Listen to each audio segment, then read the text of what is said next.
Bonjour, je me présente, je m'appelle Jean-Claude Gestin et je suis président de l'association EVA, Eau Vivante d'Armor. C'est une association de protection de l'environnement. Et aujourd'hui, je voudrais vous présenter une de nos premières contestations. Vous voyez, vous avez deviné, le permis qui est derrière moi, le panneau de permis d'aménager, que nous allons étudier d'ailleurs dans une minute. Et je voudrais avec vous disséquer le projet et vous montrer pourquoi il est illégal, pourquoi et comment on va le contester.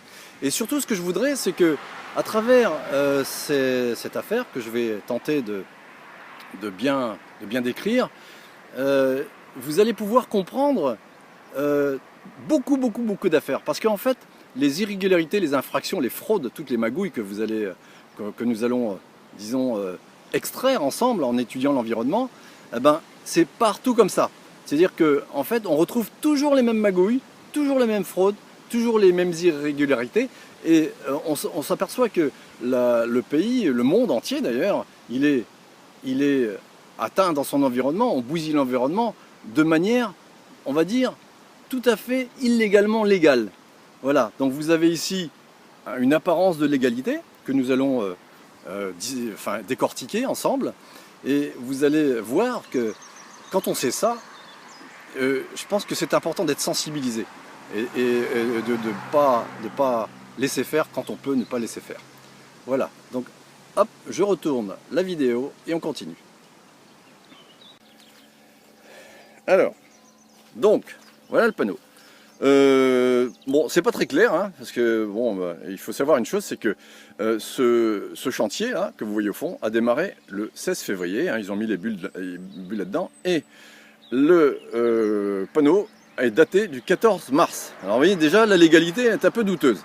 Maintenant, il y a une chose qui est très intéressante, c'est le petit papier là, que personne ne lit, hein, et d'ailleurs c'est en tout petit, mais c'est un arrêté préfectoral, vous voyez, qui dit en grosso modo, et notamment à l'article 3, vous voyez, hop, ici, que ce permis est exonéré d'études d'impact. Alors ça c'est très intéressant, parce qu'il le dit, c'est au regard des informations contenues dans le formulaire et ses annexes.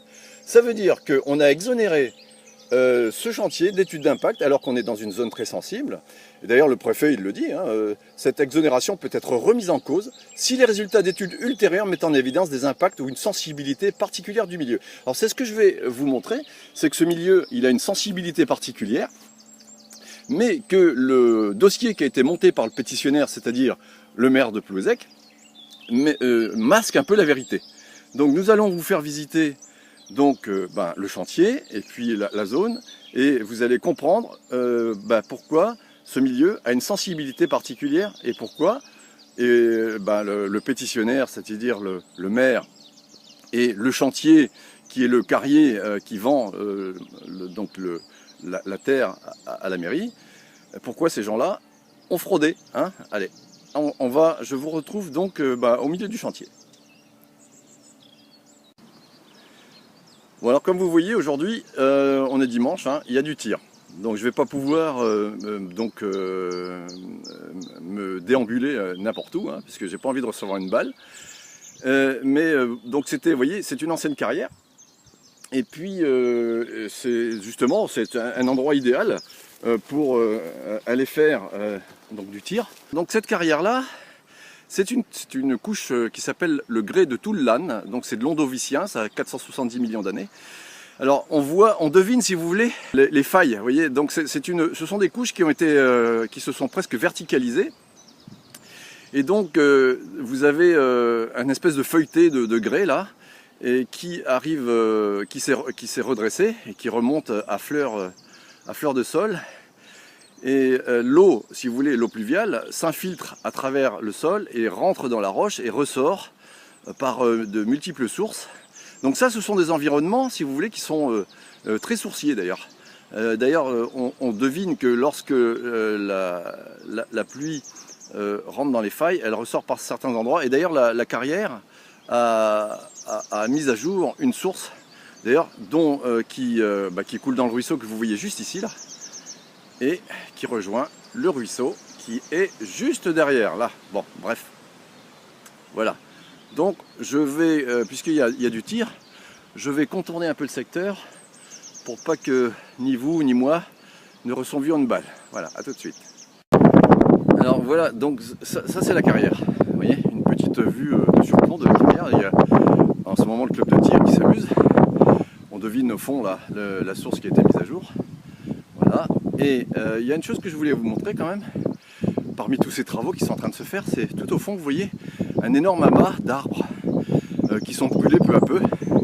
Et ça, si vous voulez, ce sont les travaux là qui ont déboisé une bonne partie du secteur avant de le défoncer, et on brûle les arbres un petit peu pour masquer le déboisement. Voilà, donc je vous laisse apprécier ça. Il n'a pas été convenu dans le cadre des travaux qu'on déboise et qu'on bousille une zone humide, mais ça, c'est pas dit, donc je vous le montre. Voilà, je vous retrouve maintenant un peu plus loin, donc au sud du terrain. Vous voyez, là vous commencez à voir un petit peu l'ambiance lunaire de la zone qui était boisée avant, qui était une pâture. Donc je vais vous retrouver là dans l'ancienne configuration. Vous voyez où il y a l'arbre. On va aller dans cette pâture là. Alors voilà comment c'était avant. Vous voyez, c'était une pâture. Et donc c'est l'exploitation que vous avez vue tout à l'heure. Nous sommes dans une zone boisée. Alors c'est le domaine de Rosquat, c'est un grand bois. Et en lisière de ce bois là, vous avez le ruisseau qu'on peut imaginer dans le creux là, du petit vallon, parce que nous sommes dans un vallon. Il y a deux ruisseaux. Il y a deux ruisseaux. Celui-là, il est confluent au Saint-Sanson. Alors ça, c'était comme ça avant. Voilà. La pâture se continuait dans le secteur derrière la petite haie, et voilà comment c'est devenu maintenant. Voilà. Alors tout ça, c'est de la glaise. Vous voyez la coupe du terrain, finalement, pour un géologue c'est très intéressant. Mais vous voyez que là, on arrive au socle rocheux donc du grès de Toulane, qu'on lui a enlevé une poche d'argile très importante, qui finalement montre que en fait, nous sommes vraiment bel et bien dans une zone humide. Or, ils ont fait des travaux sans étude d'impact, en faisant valoir au préfet que nous n'étions pas en zone humide. Alors ça c'est, moi j'appelle ça de la fraude, parce qu'il y a eu un organisme officiel, vous voyez, qui s'appelle le SMEGA, qui a fait le recensement sur lequel s'est appuyé la mairie pour dire que c'est pas humide, alors que le maire savait très très bien que c'était humide, le SMEGA aussi, mais ils se sont arrangés entre eux pour pouvoir faire valoir que le terrain, n'étant pas un secteur sensible, pouvait faire l'objet d'un projet donc tel que celui-là. Alors vous voyez un petit peu la couleur là au sol, c'est la couleur, si vous voulez, qui correspond à la zone d'altération du socle de grès qui arrive juste en surface du socle rocheux et qui vient se mélanger à la poche d'argile qui est là. Et cette poche d'argile, si vous voulez, constituait l'ancien terrain, qui était vraiment une terre qui est reposée sur un sol hydromorphe, riche en eau, donc toujours humide, toujours, vous voyez, verdoyant. Donc ce sont des secteurs sensibles. Ça, ce sont des secteurs sensibles. Vous voyez, vous voulez, la pente, elle est d'environ 5 mètres. Vous avez 90 mètres derrière moi, et là, au fond du ruisseau, c'est entre 80 et 85 mètres. Donc ici, tout est en pente. Tout est argileux, tout est humide. Alors vous imaginez bien que les motos, à qui on va donner ça en pâture, qui vont patauger dans l'argile, vont pas tarder, vont faire en sorte de détruire un peu plus le terrain, de participer à l'érosion qui va avoir lieu maintenant, dorénavant, avec les passages des engins, avec les pluies, et puis voilà, le pauvre ruisseau qui est en plein dans sa source, déjà à peine à sa source, il sera sali, rempli de boue, son niveau va augmenter tout de suite à la moindre pluie, il sera plus régulé. Voilà. Vous avez donc un exemple parmi des milliers et des milliers d'autres qui explique pourquoi il y a des inondations. Et quand on parle inondation, bien entendu, on parle érosion et on parle boue et pollution. Voilà, je vais vous montrer le ruisseau là au fond qui n'a pas été recensé. Alors voilà, juste en contrebas du ruisseau, qui est juste derrière le talus, là je vous montre quand même l'arasement donc de la couche, de la poche argileuse qui est sur le socle donc, du grès de Toulane. On voit ici la zone d'altération, la roche qui apparaît en fragments, et juste au-dessus, la poche d'argile. Alors tout ça c'est en pente, vous voyez, et vous voyez qu'il y a déjà, ils ont prévu le drainage de cette zone-là lorsqu'il va pleuvoir. Voilà, drainage qui sera aggravé par le passage des engins qui vont participer à terminer l'érosion du secteur. Donc on va passer de l'autre côté du talus. Voilà, vous voyez le petit ruisseau. Alors, pourquoi je vous montre ce ruisseau qui est en lisière du bois de Roscoët? Parce que si vous voulez, la configuration que je viens de vous montrer, donc un socle de failles de grès qui sont fissurées, qui sont remplies de porches argileuses, tout ça, c'est vraiment une configuration qui est propice à l'émergence de nombreuses sources. Ici, effectivement, en matière de sources, vous y êtes, parce qu'il y en a au moins une demi-douzaine, si ce n'est pas plus, qui sont à l'origine du Saint-Samson. Alors ça, ce petit ruisseau-là, dont on a déjà, nous, association, identifié la source, il rejoint le Saint-Samson à 100 mètres là, plus en aval. Alors ce ruisseau n'a pas été recensé. On passe de l'autre côté. Il n'a pas été recensé par un organisme dont c'est le travail, ils n'ont que ça à faire, alors que nous, on fait ça que le week-end. Et eux, ils ne l'ont pas recensé, mais nous, on l'a recensé. Nous avions également, à l'époque, alerté les autorités sur la présence de cette zone humide. Pourquoi? Parce qu'en fait, l'organisme de recensement avait identifié comme zone humide ça, la terre que vous voyez, mais pas ça. Voilà. Alors imaginez que par un coup de baguette magique, nous sommes dans un vallon avec le ruisseau en contrebas, et comme par hasard, la terre qui est humide là, eh bien elle s'arrête pile poil au trait de pelleteuse, et après c'est plus humide. Vous avez une terre bien sèche, il n'y a plus d'eau. Alors l'eau, elle est là, elle reste là, et puis par miracle, elle ne s'écoule pas, vous voyez. Alors ça, c'est extraordinaire. Alors ce qui est intéressant d'ailleurs, c'est qu'il y a eu effectivement un PLU, donc plan local d'urbanisme, le PLU de Plouézec, qui a projeté dans cette zone-là une zone dite Y, réservée aux loisirs, donc une zone d'urbanisation, et qui, d'après l'arrêté préfectoral, a pu être exonéré d'études d'impact. Pourquoi? Parce que ce n'était pas humide. Voilà. Alors maintenant, regardez, l'eau, il y en a tout le temps.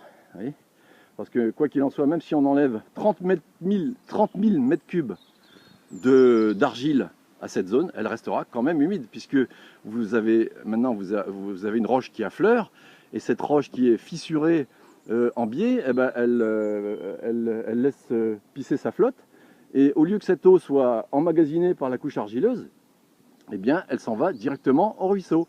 Et imaginez, lorsqu'il pleuvra, ce sera encore pire, parce que l'eau de pluie ne sera plus emmagasinée, ne sera plus retenue, ne sera plus régulée, et il faudra bien l'éliminer au plus vite. Alors c'est pour ça que vous avez des tuyaux là, donc qui vont participer à terminer le drainage des lieux et à engorger le ruisseau du Saint-Samson. Alors imaginez de la pluie, des motos, de la boue, et puis vous imaginez le ruisseau derrière. Vous comprenez, je veux dire, que lorsque vous avez des infos qui vous décrivent des catastrophes, eh bien vous en avez l'explication, on va dire, à la source.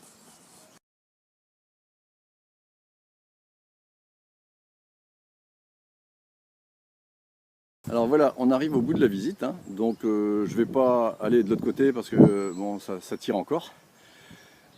Peut-être que les motos m'en voudront, mais enfin je pense que les motards ne savent pas ça.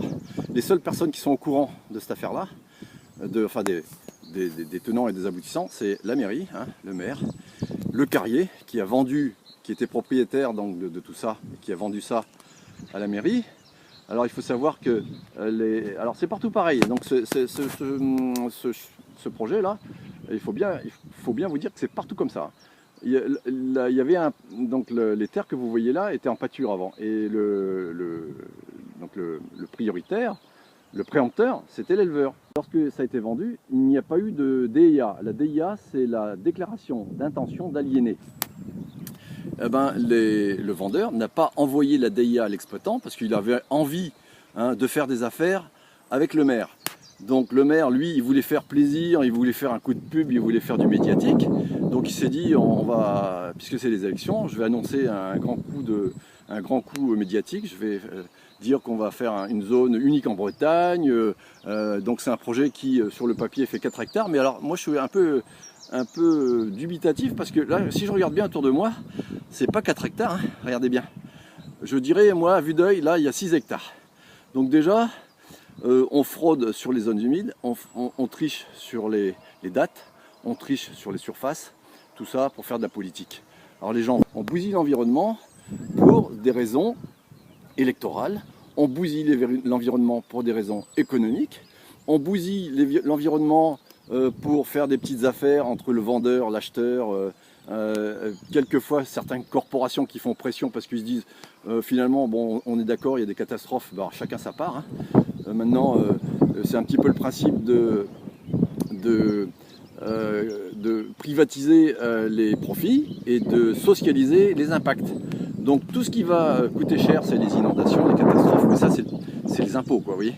Par contre, en attendant, quand nous on va payer tout ça là, les conséquences de ça, là, vous voyez, les déstructurations, les atteintes à l'environnement, la perte de la faune, les inondations, ben, c'est les impôts qui payent. En attendant, le carrier, lui, il aura vendu son truc, le maire, il aura fait ses petites affaires, et puis voilà quoi. Et puis les corporations, certaines corporations seront contentes, elles auront eu ce qu'elles voudront. Maintenant, après que le monde coule, grâce à tout ça, hein, à cause de tout ça, hein, ben, c'est pas grave. Hein, c'est un petit peu le principe. Moi, si je peux avoir une retraite dorée, hein, ou un parachute là pour sortir de tout ça, et puis que le monde s'écroule derrière moi, ben, c'est pas grave.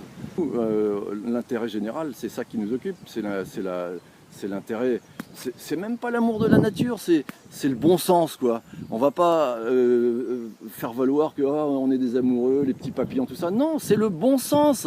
Il y en a marre. Regardez ça, on est en train de couler la planète. C'est grave. Et voilà, et c'est ici que ça commence. Nous sommes à Kéristan, en Plouézec, en contrebas de la petite tournée que vous voyez là-bas, marquée par le château d'eau, et donc aux sources du Saint-Sanson. Alors, est-ce qu'on va gagner? Est-ce qu'on va perdre? Puisqu'on va porter ça en justice. Hein. Mais, quoi qu'il en soit, ce qu'il faut savoir, c'est que qu'on gagne ou qu'on ne gagne pas, hein, admettons, on va gagner ce projet-là. On va restituer au secteur son environnement. Mais pendant que nous, on gagne, il y en a 100 projets qui sont derrière. Les associations, vous voyez, maintenant, ce sont les seuls à défendre l'environnement. Il y a certains, et puis pour 10 politiques qui défendent l'environnement, il y en a 90 qui font en sorte de le bousiller, quoi. Vous voyez, il y a même un sénateur, là, récemment, qui a demandé à ce qu'on retire qu'on abroge la loi littorale pour pouvoir construire sur la côte en Bretagne. Bon, voilà. Donc, il faut se mobiliser, il faut savoir qu'on est là. Et nous, sachant que vous savez qu'on est là, eh ben, on attend que vous nous aidiez, parce que nous, on n'a pas d'aide. Hein. On n'a pas d'aide des autorités. Voilà. Donc, je vous remercie d'avoir suivi ce clip jusqu'au bout. À bientôt pour le prochain projet qu'on va défendre. À bientôt. Et merci.